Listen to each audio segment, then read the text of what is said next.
Hola, muy buenas tardes, audiencia. Queríamos presentar al doctor Guillermo Rosa Díez, que no solo constituye una eminencia en el área de nefrología y que su trayectoria la ha realizado en el servicio del Hospital Italiano de Buenos Aires. También ha llegado a ser presidente, expresidente de la Sociedad Argentina de Nefrología, expresidente de la Sociedad Latinoamericana de Nefrología, coordinador latinoamericano de lo que nosotros llamamos Registro Latinoamericano, que él ahora nos va a contar un poco más. Pero como vamos a referirnos a la audiencia, vamos a hacer mención al lema de este año del Día Mundial del Riñón y vamos a preguntarle con toda su autoridad, doctor, ¿cómo están los riñones de los argentinos? Bueno, es una muy buena pregunta. Eh, pod- Poder contestar esa pregunta realmente es difícil. Tenemos algunos datos, ¿no? Ustedes saben que hace algunos años hizo la encuesta nacional de alimentación y salud y la misma mostró que el 12,7% de los argentinos padece algún grado de enfermedad renal crónica, es decir, uno de cada 8 argentinos padecerían algún grado de enfermedad renal crónica. Los datos que tenemos sí son datos más duros que corresponden a la población que llega a un estadio 5, es decir, que ingresa a diálisis. Hoy más o menos 30.000 pacientes en Argentina están en diálisis y 15.000 están en un seguimiento de un trasplante renal. Pero cuando decía que era una pregunta difícil de responder, es que no tenemos números detallados de otros estadios, ¿no? Todos ese, con inferencia a esa encuesta que se hizo y proyectamos esos datos a cada región o provincia a la cual tratamos de ayudar o estar presentes, ¿no? Es decir, no sabemos el número exacto de pacientes, por decir un número, con estadio 3 o estadio 4 en la provincia del Chaco. Estimamos ese número en base a esa encuesta nacional de nutrición y salud. Y es Doctor, importante conocer los números porque básicamente eso nos denota también el impacto que tiene la enfermedad renal crónica y todo lo que queda por hacer, ¿no? En cada una de nuestras provincias por esto. doctor, en base a su experiencia en el registro argentino de diálisis, pero a su vez como coordinador de ese registro, contémosle a la población qué quiere decir un registro y por qué Argentina es tan importante en ese registro. Y por el otro lado, siendo esto una enfermedad tan silenciosa y larga, sin embargo, ¿cómo llegan los pacientes a diálisis y trasplante en nuestra querida Argentina? Eso es una muy buena pregunta, Eugenia. En primer lugar, un registro de pacientes, como dice justamente el nombre, consiste en tomar datos importantes de determinadas patologías. En este caso estamos hablando de la enfermedad renal crónica que requiere reemplazo renal. Afortunadamente en Argentina, hace ya unos años, un poquito después del 2000, se tomó la decisión de que era obligatorio el registro de los pacientes que se encontraban en diálisis o en trasplante.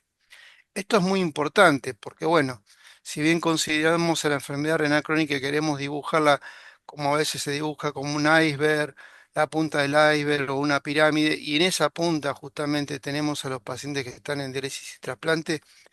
Conocer ese número nos está mostrando ya el impacto que tiene en salud una enfermedad como esta y además nos permite inferir lo que estamos haciendo, o mejor dicho, yo diría lo que no estamos haciendo. ¿M? Y eso, con respecto a nuestro registro, es un muy buen registro, entonces, porque si es un registro obligatorio, que tenemos más del 90% de los pacientes que hoy están en derecho a trasplante, permite conocer esa realidad y nos coloca, con respecto a Latinoamérica, como uno de los mejores registros de diálisis y trasplante. Y no diría que el mejor, porque si bien existen otros registros como el registro uruguayo, que es un muy buen registro con muchísimos años de data, es un registro de diálisis, no de trasplante. El nuestro considera todos los estadios de reemplazo renal que puede tener el paciente con datos individuales, lo que hace que una categoría en la cual se estableció en Latinoamérica y que también publicamos, que era de la categoría 1 a 5 de calidad, nuestro registro es uno de los pocos que tiene esa categoría justamente 5. Y ese registro también nos permite ver que desde el año 2004 los pacientes muestran signos de que no tuvieron un adecuado seguimiento eh, multidisciplinario renal, ¿no? No digo multidisciplinario renal porque a veces cuando decimos no tuvieron la adecuada consulta nefrológica, parece que pesara solamente el nefrólogo y a veces, bueno, como seguramente vamos a hablar más adelante, hay que establecer estrategias en las cuales por ahí no llegue el nefrólogo a ese lugar o región. Pero sí denota que el paciente no fue abordado adecuadamente desde el punto de vista nefrológico. Y tenemos marcadores como por ejemplo que más del 70% de los pacientes ingresan con un acceso vascular transitorio, que una modalidad de reemplazo renal dialítica como la diálisis peritoneal, que sería muy adecuada para regiones del país donde pacientes hoy tienen que viajar 400, 300, más de 200 kilómetros para llegar a la unidad de diálisis 3 veces por semana, que el trasplante renal, que es una opción de tratamiento adecuado, sobre todo trasplante preventivo, se hace en menos del 1%. Por ejemplo, el año 2023, de los pacientes que ingresaron a diálisis, un poco más de 7.000, perdón, los pacientes que ingresaron al reemplazo renal, quiero decir, tanto diálisis como trasplante, un poco más de 7.000, menos del 1% ingresó de la forma de trasplante preventivo. Menos del 10% de esos pacientes ingresaron en diálisis peritoneal. El resto, todos ingresaron, o sea, la patente es ingresar a hemodiálisis y con catéter transitorio. Y valores de albúmina, así como la tasa de vacunación de la hepatitis o los valores de hemoglobina, denotan que esos pacientes no habían tenido la consulta oportuna por un equipo transdisciplinario nefrológico. Gracias, doctor, pero la pregunta que sigue es, ¿hay algún tipo de seguimiento de los pacientes que están en un estadio antes de llegar a diálisis? Bien, esto hasta hace muy poco no estaba, ¿eh? Poder tener un registro de todos los estadios de enfermedad renal crónica, la verdad que sería una tarea realmente ardua y realmente muy costosa, en las cuales, bueno, si uno se plantea y vuelve a dibujar la pirámide, uno esperaría que los estadios iniciales fueran incluso abordados por la atención primaria. Y ahí no interesa tanto el registro, sino que interesa la acción. Y para esa acción, lógicamente, tiene que haber el compromiso adecuado para hacerlo. Pero sí teníamos realmente un agujero negro, por decirlo, o un espacio que lo que mostraba el registro, que son los pacientes en estadio 3B, 4, que junto con los estadios 5 no diálisis, son, y bueno, también los de diálisis, obviamente, y trasplante, constituyen la población llamada enfermedad renal crónica avanzada. Esa población es muy particular porque si hablamos de estadio 4, se dice que los pacientes en estadio 4 tienen mayor mortalidad que incluso los pacientes en diálisis. Y hay un viejo dicho que decimos siempre en nefrología, que los pacientes en estadio 5 en diálisis son los sobrevivientes del estadio 4, ¿no? Así que tener registro de esos pacientes implica tener registros, pero también tener acciones para ello. Por eso hace unos años hace poco más de un año se llevó esta propuesta al INCUCAI, al Ministerio de Salud, y era sobre la población más vulnerable. Estamos hablando de pacientes de hospitales públicos y copiando por ahí modelos como pueden ser los modelos de consultorio de enfermedad renal crónica avanzada en España, desarrollar los consultorios de enfermedad renal crónica avanzada en dichos hospitales públicos y empezar a registrar dichos pacientes. Este registro tiene muy poco tiempo, también es un registro que depende del Sintra, del INCUCAI, y que ya están registrando aquellas unidades de enfermedad renal crónica que mencionaba, que se van fundando a lo largo de los hospitales públicos de la Argentina. Y nos va a permitir ya empezar a tener algún número de situación y de seguimiento de estos pacientes.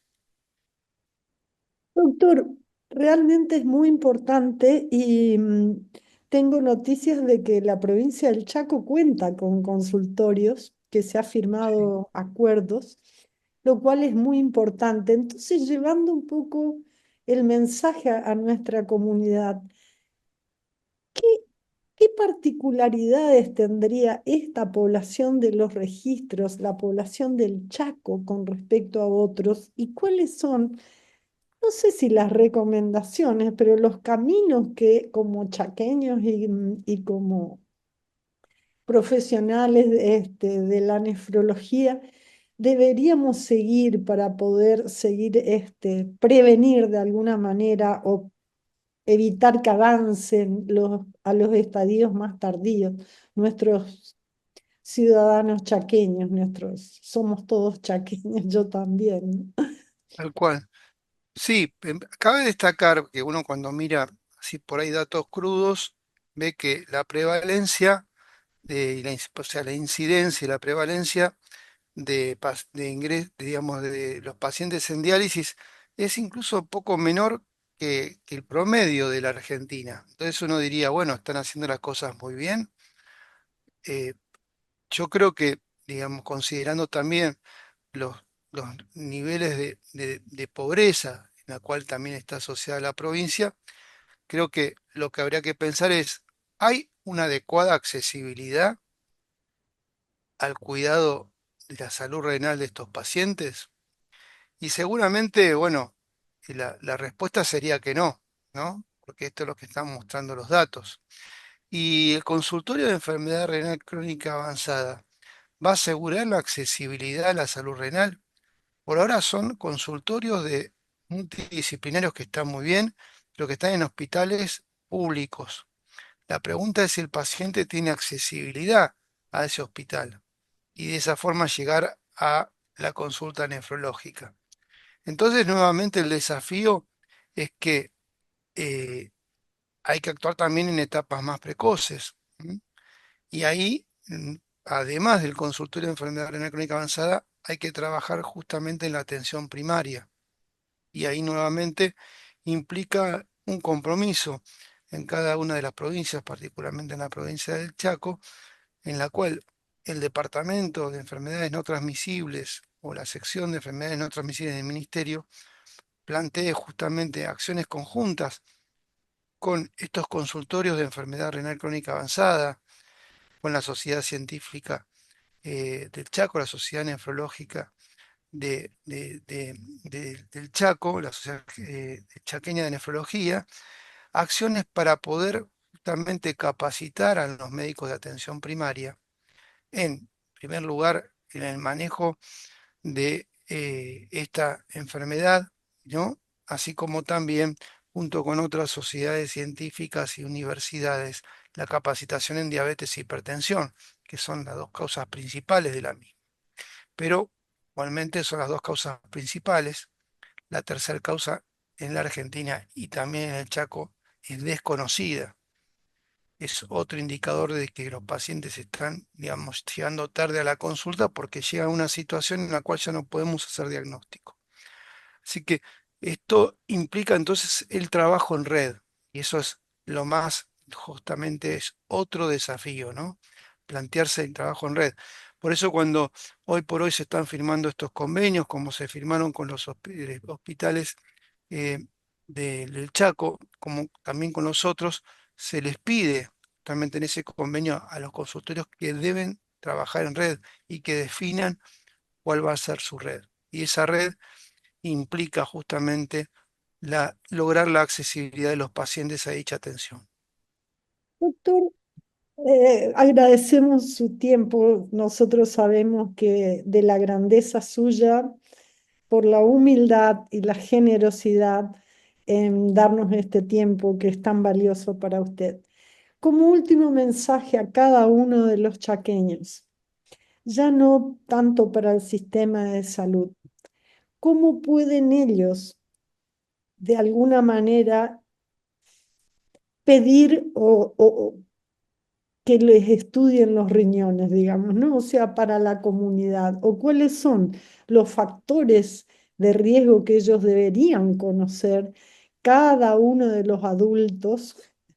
Y entonces, desde ya le agradezco nuevamente y que nos deje un mensaje esperanzador por la aparición de nuevas drogas, de que podemos enlentecer ese proceso de la enfermedad renal crónica, que es largo y silencioso en la mayoría de las veces.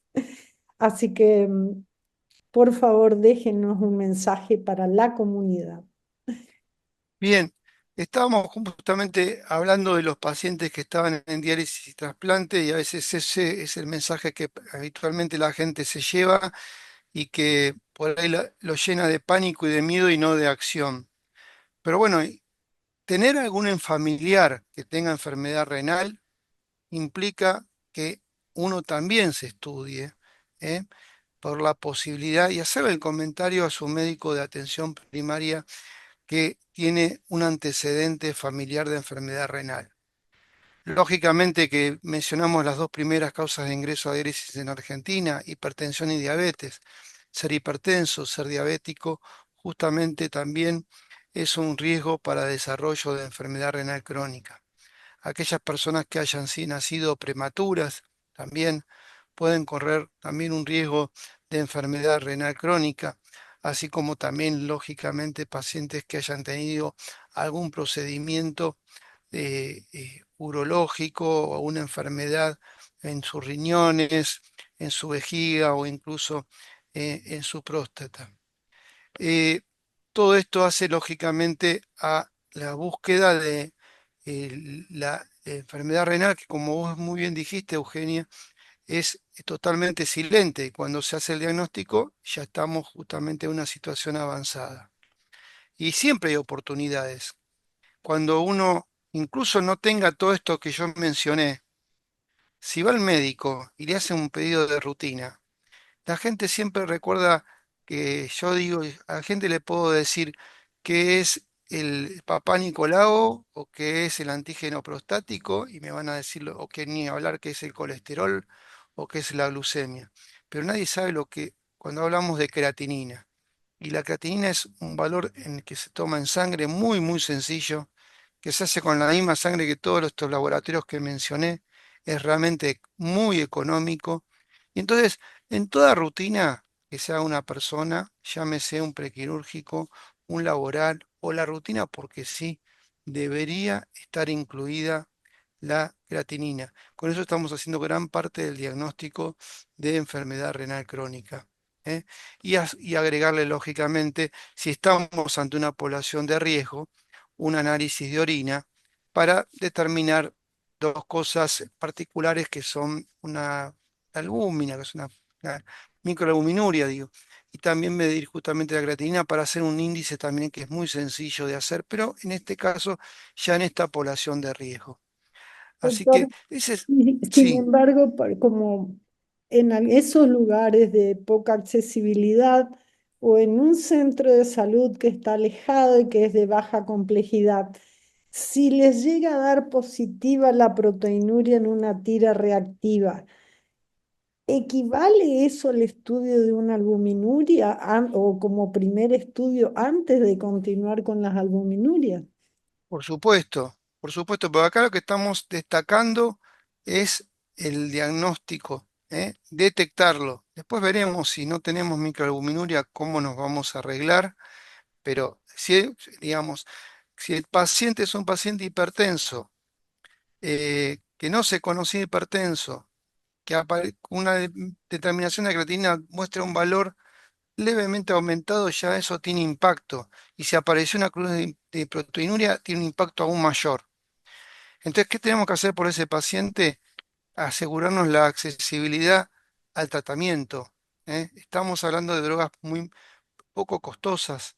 Si bien hay drogas nuevas que lógicamente están cambiando el pronóstico de los pacientes, como los ISLGT2, por decirlo, des- es de destacar que si hacemos un trabajo serio, nos encontramos con pacientes que o no están tomando antihipertensivos o no están tomando el antihipertensivo adecuado, de muy bajo costo. Estamos hablando del Alapril o del Losartán, que están incluidos en los programas eh, que brinda los ministerios de salud pública.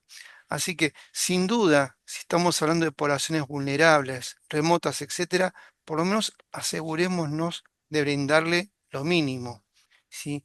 Y sí, lógicamente, hay un mensaje esperanzador, que además de esto, ya es esperanzador que reciban lo que que corresponden, nuevamente el antihipertensivo adecuado, por decirlo. Y Después, antidiabético, doctor, ¿no? O sea, exactamente, sí, di el ejemplo de hipertensión, obviamente. Y si estamos hablando de diabetes, lógicamente el tratamiento remarcando de... que hay acceso desde la salud pública para... Exactamente, hay acceso para eso. Y es más, desde la salud pública incluso, sí, los ISLGT2 están ya reconocidos por el Ministerio de Salud Pública para el tratamiento eh, de la nefropatía diabética. Es decir, ya son pacientes diabéticos que tienen además compromiso renal.